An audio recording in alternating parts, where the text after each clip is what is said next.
Profesor Dr. Sahabat Cinta Neo kembali bergabung dengan saya, Dr. Toto Wisnu dari Pusat Kesehatan Ibu dan Anak Nasional RSAB Harapan Kita.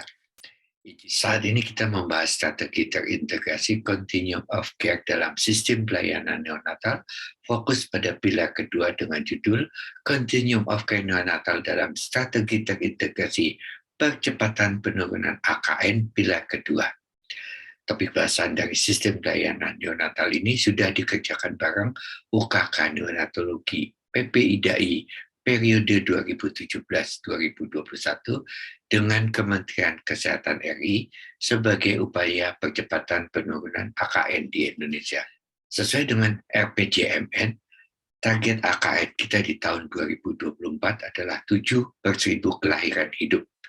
Target ini menuntut kita untuk kerja keras luar biasa, karena absolute risk reduction harus 10%.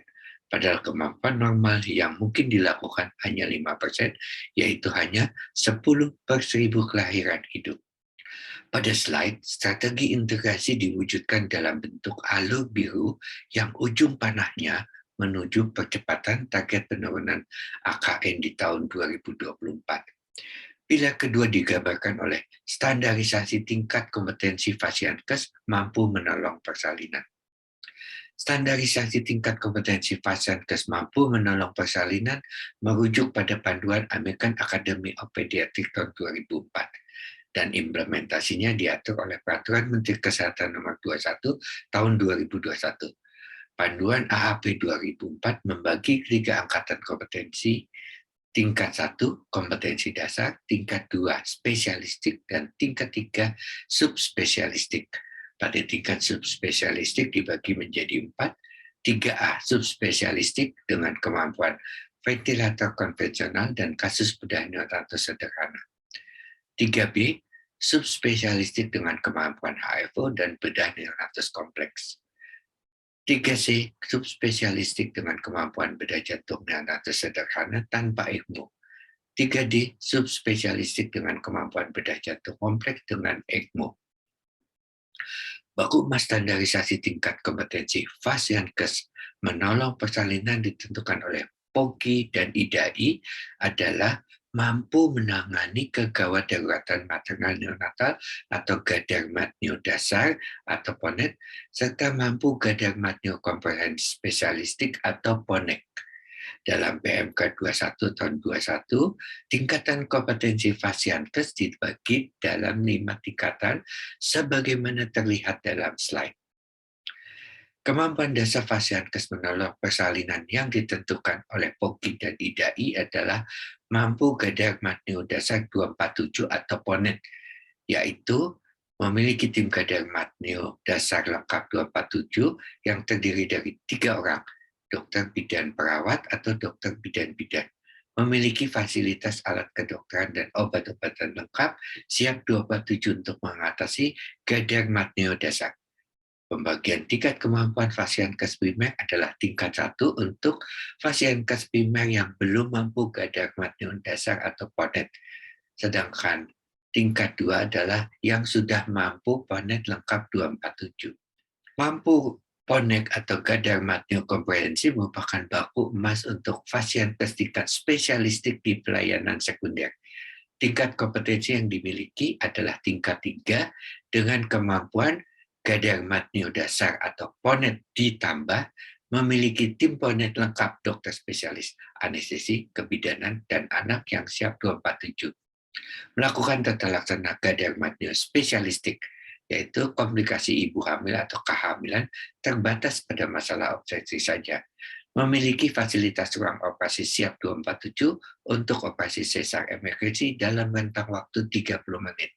Memiliki bank darah yang juga siap 247, memiliki unit perawatan intensif untuk mantio dalam 24 jam sebagai upaya stabilisasi kasus sebelum dirujuk ke Fasiankes yang lebih lengkap.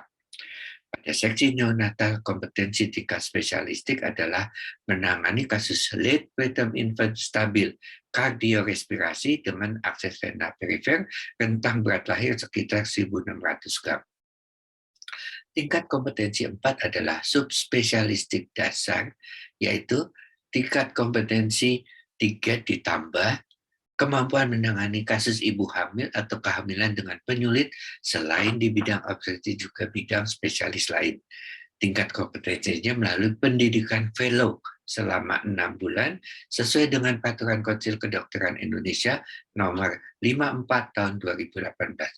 Untuk seksi neonatal tingkat kompetensi dasar fellow adalah tata kelola klinis bayi prematur gestasi minimal 32 minggu, berat lahir minimal 1.400 gram, NICU dengan ventilator konvensional, dan mampu kasus bedah neonatal sederhana.